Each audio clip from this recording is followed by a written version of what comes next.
सर्वांना नमस्कार. मित्रहो, स्वतःविषयी कधीही नकारात्मक किंवा निगेटिव्ह बोलू नका. माझं काही खरं नाही, मला काहीच हे जमत नाही, मी खूपच निकामी आहे, बिनाकामाचा आहे किंवा माझं आयुष्यच आता वाया चाललंय, असं स्वतःविषयी काही सुद्धा बोलू नका कधीच. यानं काय होतं, निगेटिव्ह मानसिकता होते आणि तुमच्या शरीरातले जे हार्मोन्स आहेत हे हार्मोन्स उलट्या दिशेनं सगळी मधली क्रिया चालायला लागते. जरी समजा एखादी चूक झाली तरी असं समजा की तुम्ही ती चूक दुरुस्त करण्यासारखे आहात. चुका होऊ शकतात माणसाकडून, पण ती मी दुरुस्त करणार आहे. मी याच्यानंतर अशी चूक करणार नाही. मी आता यापुढे सुधारणा करणार आहे. मी याच्यानंतर माझी प्रगती करणार आहे. याच्यानंतर मी सर्व फायद्याची कामं करणार आहे. याच्यानंतर मला माझं हित कशात आहे, अहित कशात आहे, चांगलं कशात आहे, वाईट कशात आहे, हे मी समजून घेईन, हे मला कळवून घेईल आणि मी त्याप्रमाणे वागा. असे तुम्हाला सकारात्मक प्रोत्साहन येण्यासारखी वाक्य वापरा. स्वतःविषयी शंका घेऊ नका, सेल्फ डाऊट अजिबात घेऊ नका. कारण त्याने काय होतं, धरसोड प्रवृत्ती वाढते. मला हे होईल का नाही, मला जमेल का नाही, मग मी नाही जमलं तर कसं करू, मग माझं नुकसानच होईल, मग मी या धंद्यामध्ये काही होईल किंवा माझं आयुष्य असं बर्बाद होईल, माझ्या करिअरचं काय होईल. अशी शंका अजिबात मनामध्ये आणू नका. कारण अशी शंका जर आणली आणि पुन्हा तुम्ही स्वतःला कमी समजू लागलात, कसं आहे की आपण म्हणतो ओव्हर कॉन्फिडन्स नको, परंतु कॉन्फिडन्स अतिशय आवश्यक आहे. करेज, हिम्मत अतिशय आवश्यक आहे. गॉसिपिंग ज्याला म्हणतात किंवा चर्चा, तुमच्या आयुष्याशी, तुमच्या ध्येयाशी, तुमच्या दररोजच्या दैनंदिनीशी संबंधित असलेल्या कामाच्या गोष्टी तेवढ्या बोला. विनाकारण चर्चा, याची चर्चा काहीतरी झालं तिकडं, त्याची चर्चा तिकडं काहीतरी झालं, इकडं काय असं अहो, ज्याच्याशी तुमचा काय नफा तोटा फायदा याच्याशी जर संबंध येत नसेल, तुमच्या आयुष्याचं काही चांगलं घडतंय का बिघडतंय हेही संबंध येत नसेल, विनाकारण तिसऱ्या माणसाविषयी बोलायचं, तिसऱ्या एखाद्या बाईविषयी, तिसऱ्या लेडीजविषयी, तिसऱ्या एखाद्या नवरा बायकोविषयी, त्यांच्या संसाराविषयी. अहो, तुम्ही तुमच्या संसाराचं बोला, दुसऱ्या विषयीची चर्चा विनाकारण करू नका. कारण आणि जर समजा तुम्हाला एखादी खूप जवळची व्यक्ती असेल, तुम्हाला काही त्यांना सुचवा वाटत असेल, तर त्यांना समोर घेऊन बसा किंवा तुम्ही त्यांच्याकडे जा आणि समोर विचार विनिमयानं आपला जो म्हणणं आहे ते व्यवस्थित प्रकारे मांडा. हा त्याचा प्रॉपर मार्ग आहे. पण पाठीमागं चर्चा करण्यात आपलाही वेळ घालवू नका, त्याचा काहीही फायदा होत नसतो.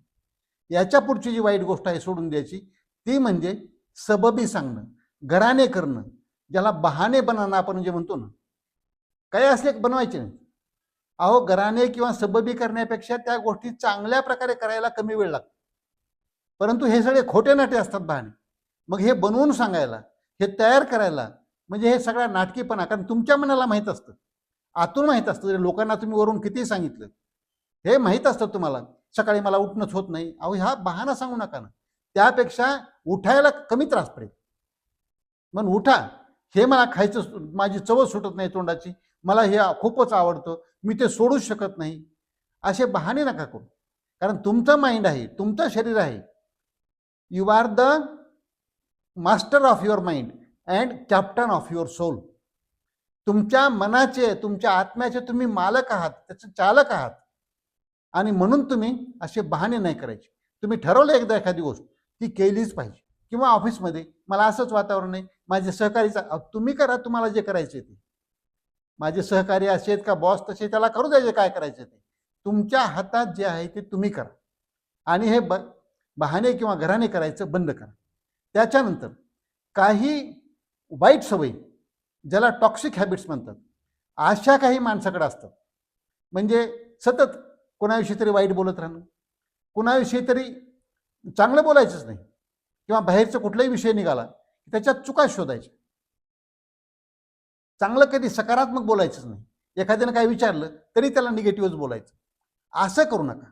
किंवा वाईट ह्याच्यामध्ये आणखी व्यसनं पण मोडतात. तुम्हाला एखादं व्यसन जळले, त्या व्यसनाच्या आहारी तुम्ही गेलेला आहात आणि पुन्हा सबबी सांगू नका. या वाईट सवयी तुम्ही सोडल्या पाहिजे.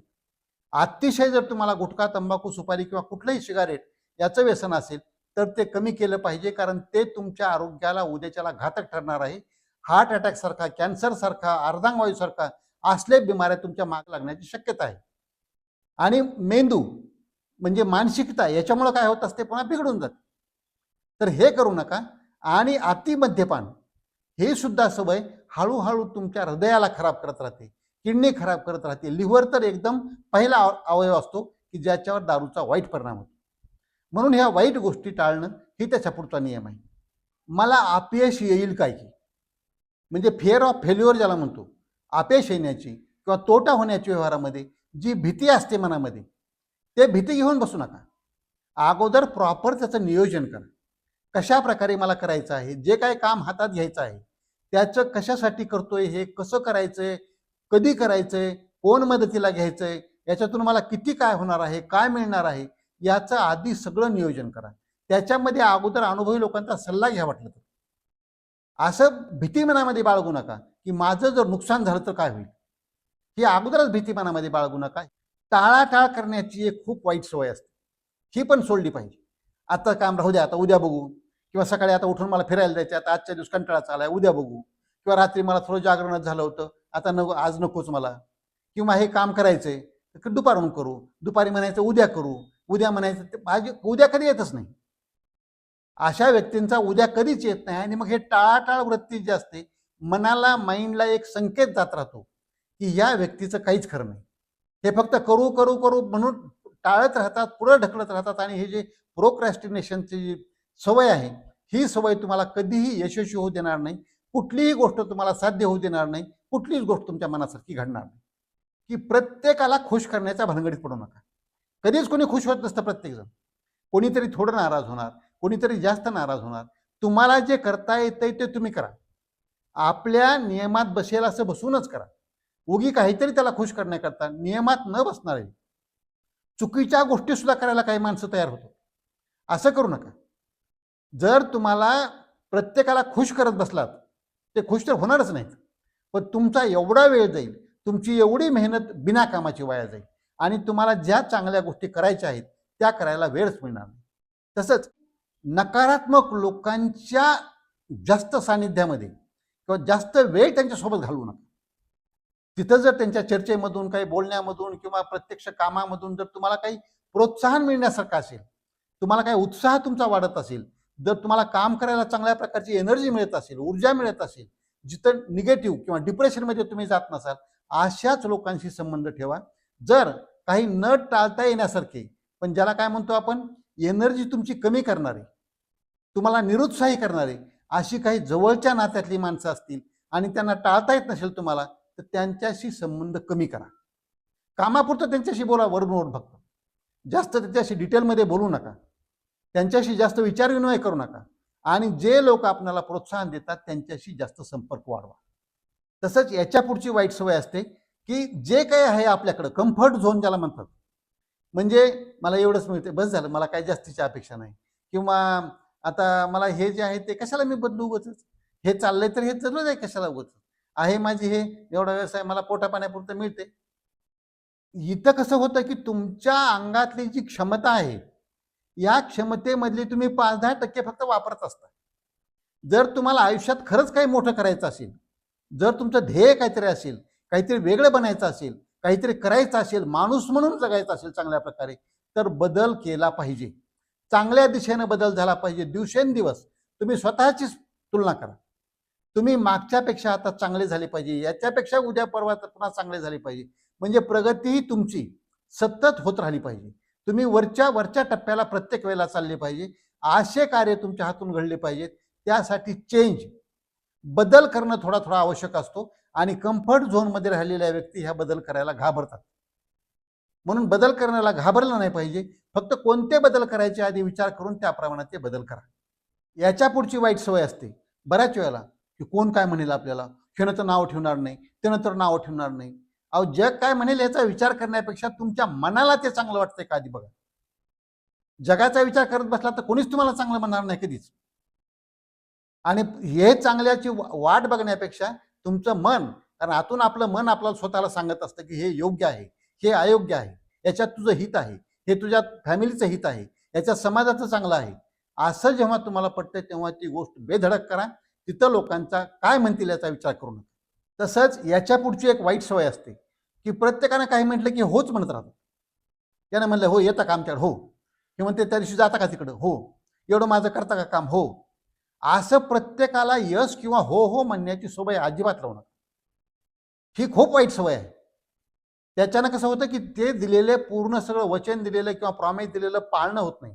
तुमची किंमत लोकांच्या पुढे राहणार नाही. आर्थिक व्यवहार असतील किंवा बाकीचे जे काही दिलेले आहेत गोष्टी करतो, तुम्हाला जेवढं होऊ शकतंय तेवढंच तुम्ही करा. आणि जे जमणार नाही किंवा जे तुम्हाला अनुचित आहे किंवा जे अयोग्य आहे, जे तुम्हाला करणं शक्य नाही असं वाटतंय किंवा हे करून आपला काहीच त्याच्यामध्ये साध्य होत नाही असं वाटतंय, तर तिथं व्यवस्थितपणानं त्यांना समजून सांगा की मी हे करू शकत नाही, मी यासाठी तिथं येऊ शकत नाही किंवा मला तिथं हजर राहणं शक्य नाही, हे समजून सांगा त्यांना. प्रत्येक गोष्टीला हो म्हणण्याची वाईट सवय ती पण बंद करा. तसंच दुसऱ्यांना सतत दोष देण्याची, दुसऱ्यांच्या सतत चुका काढण्याची किंवा स्वतःमधले दोष काढण्याची, स्वतःच्या चुका काढण्याची आणि हे सगळ्यांना वाईट म्हणण्याची, ही पण एक वाईट सवय आहे, ती पण सोडून दिली पाहिजे. हे सगळे नियम पाळूया. या ज्या 13 वाईट सवय आहेत त्या आजपासूनच सोडूया आणि निरोगी राहून दीर्घायू होईल. आजचा व्हिडिओ आवडला असेल इतरांना पाठवा, लाईक करा, कॉमेंट करा. आणि डॉक्टर राम जावळे हे चॅनल जर आजपर्यंत सबस्क्राईब करायचं राहिलं असेल तर प्लीज सबस्क्राईब करायला विसरू नका. कारण आपलं आरोग्य आणि सत्यमेव जयते. सर्व नात्यांश्रेष्ठ मला हेच नातं. जय जवान, जय किसान, जय भारत, जय इन्सान.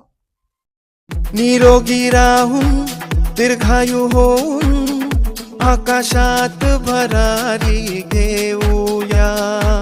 चला दोस्त हो, रोगराईला हाकलून दे.